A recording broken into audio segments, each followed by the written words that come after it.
ಬಗೆ ಬಗೆಯ ಅವತಾರವನ್ನಾಯಿತು. ಈ ಒಂದು ಜಗತ್ತಿನಲ್ಲಿ ಧರ್ಮವನ್ನ ಸ್ಥಾಪಿಸುವ ಮಹತ್ತರ ಕಾರ್ಯವನ್ನು ಮಾಡುವುದರ ಮುಖ್ಯವಾಗಿ ಈ ಯುಗದಲ್ಲಿಯೂ ನಾನಾ ಬಗೆಯ ನಾಟಕವನ್ನು ಆಡಬೇಕು. ಹಾಗಿದ್ರೆ ಈ ಒಂದು ನಾಟಕದ ಪ್ರಪಂಚದಲ್ಲಿ ನಾಟಕಕ್ಕೆ ಪಾತ್ರಧಾರಿಗಳು ಬೇಕಲ್ಲ.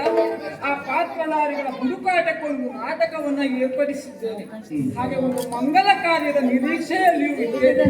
ಹಾಗಿದ್ರೆ ಧರ್ಮ ಅಧರ್ಮ ಹಾಗೂ ಒಂದು ಮಂಗಲ ಕಾರ್ಯ. ಹಾಗಿದ್ರೆ ನನ್ನ ನಿರೀಕ್ಷೆಯ ಜನ ಬರಬೇಕಿತ್ತಲ್ಲ, ಏನಿನ್ನು ಬರಲಿಲ್ಲ.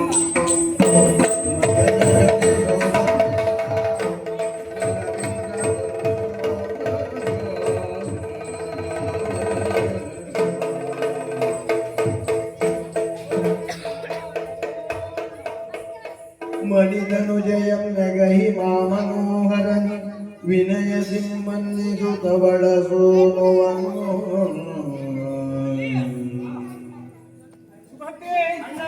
ನಿನ್ನ ಆಗಮನ ಎನ್ನುವಂಥದ್ದು ಬಹಳ ವಿಚಿತ್ರವಾಯಿತು, ಅನಿರೀಕ್ಷಿತವಾಯಿತು. ಹಕ್ಕಿಗೆ ಕೂಡಿನ ಆಸರೆ, ಹೆಣ್ಣಿಗೆ ತವರಿನ ಆಸರೆ ಎನ್ನುವುದಾಗಿ ಮೊನ್ನೆ ಬಂದು ನೀನು ಆದ್ರೆ ಅಣ್ಣನ ನೆನಪೇ ಆಗಲಿಲ್ಲವೇನೆ ನಿನಗೆ? ನನ್ನಲ್ಲಿ ಮಾತನಾಡದೆ ಬಂದ ದಾರಿಯನ್ನ ಹಿಡಿದು ಹೋದವನು ನೀನು. ಅಣ್ಣ ಮರೆತು ಹೋದನ ಅಂತ. ಅಣ್ಣ, ಕೆಲವೊಮ್ಮೆ ಹಾಗೆ ಆಗೋದು.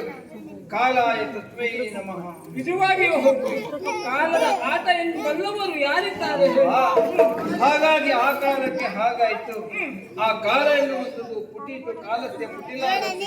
ಹಾಗಾಗಿ ಕಾಲ ಬದಲಾಗಿದೆ. ಆ ಬದಲಾದಂತ ವಿಷಯವನ್ನ ಹೇಳಿಕೊಳ್ಳೋಣ ಅಂತ ಬಂದಿದ್ದೆ. ನಿಜವಾಗಿಯೂ ಹೌದು. ನಾನು ಒಂದು ಮಂಗಲದ ಕಾರ್ಯದ ಕುರಿತು ನಿಮ್ಮ ಆಗಮನ ಆಯ್ತಂದ ಬಹಳ ಆಶ್ಚರ್ಯ ಆಯ್ತು. ಹಾಗಿದ್ರೆ ಅಣ್ಣ, ಇವನಿನ ಹಳ್ಳಿಯ ನಾನು ತಂಗಿ ಸುಭದ್ರೆ. ಹೌದು, ನಾವು ಇವರೇ ಬಂದಿದ್ದಲ್ಲ. ಎಲ್ಲ ವಿಷಯವನ್ನ ಹೇಳುವುದಕ್ಕೆ ಒಬ್ಬ ವ್ಯಕ್ತಿ ಇದ್ದಾನೆ. ಅವನನ್ನು ಬರ್ತಾನೆ, ಅವೆಲ್ಲ ವಿಷಯವನ್ನು ಹೇಳ್ತಾನೆ. ಚೆನ್ನಾಗಿ ಕೇಳಿ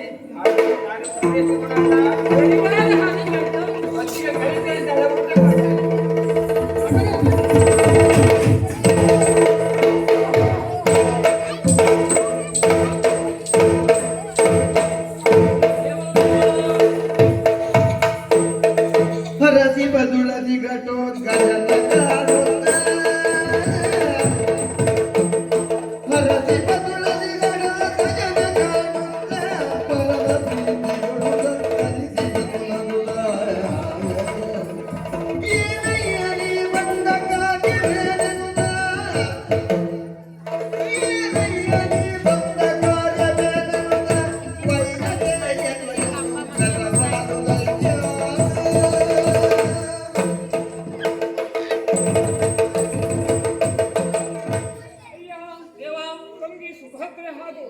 ಅಳಿಯನಾದಂತಹ ಅಭಿಮನ್ಯು ಬಂದಂತಹ ಪೊರೆಯನ್ನ ನೋಡಿ ಬಹಳ ಆಶ್ಚರ್ಯ ಆಯಿತು.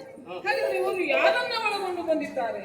ಅಣ್ಣ, ನಾವೀವರೇ ಬಂದಿಲ್ಲ, ಒಬ್ಬನನ್ನ ಒಳಗೊಂಡು ಬಂದಿದ್ದೇವೆ ಎನ್ನುವುದಾಗಿ ಹೇಳಿದರು. ಹಾಗೆ ಬಂದಂತಹ ವ್ಯಕ್ತಿ ಯಾರು ಎನ್ನುವುದಾಗಿ ನೋಡಿದರೆ ನೀನ ಪುಣ್ಯಾತ್ಮ. ಹಾಗಿದ್ರೆ ಒಂದು ಉತ್ಸುಕತೆಯ ಒಂದು ಔಚಿತ್ಯ ಅನ್ನುವಂಥದ್ದು. ನೀನು ಬಂದಿದ್ದೀಯಾ, ನಿನ್ನನ್ನ ಮಾತಾಡಿಸಿದ್ದೇನೇನೋ ಹೌದು. ಆದ್ರೆ ನೀ ಬಂದ ಕಾರ್ಯ ಏನು ಎನ್ನುವುದಾಗಿ ತಿಳಿಯಲಿಲ್ಲ. ಬಂದ ಕಾರ್ಯ ನಿನ್ನ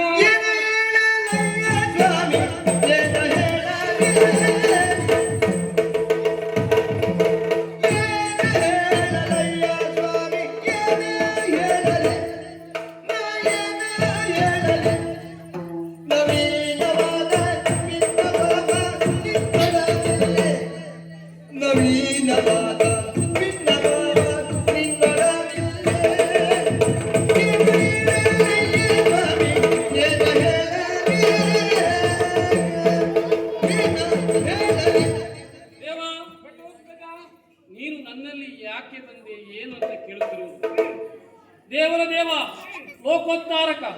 ಲೋಕದಲ್ಲಿ ಏನೇ ನಡೆದರೂ ನಿನಗೆ ತಿಳಿಯದ್ದು ಏನೂ ಇಲ್ಲ. ಆದರೂ ನೀನು ಕೇಳಿದ್ದಕ್ಕಾಗಿ ಹೇಳುತ್ತಿದ್ದೇನೆ ಕೇವಲ.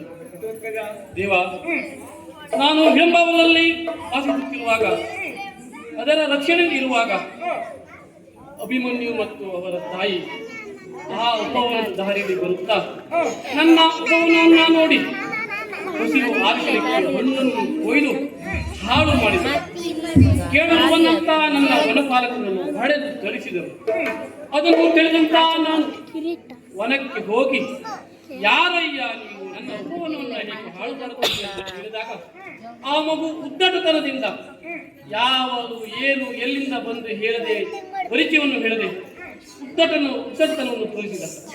ಆಗ ಅನಿವಾರ್ಯವಾಗಿ ಹೋರಾಡಬೇಕಾಯಿತು. ಹೋರಾಟದಲ್ಲಿ ಅಭಿಮನ್ಯು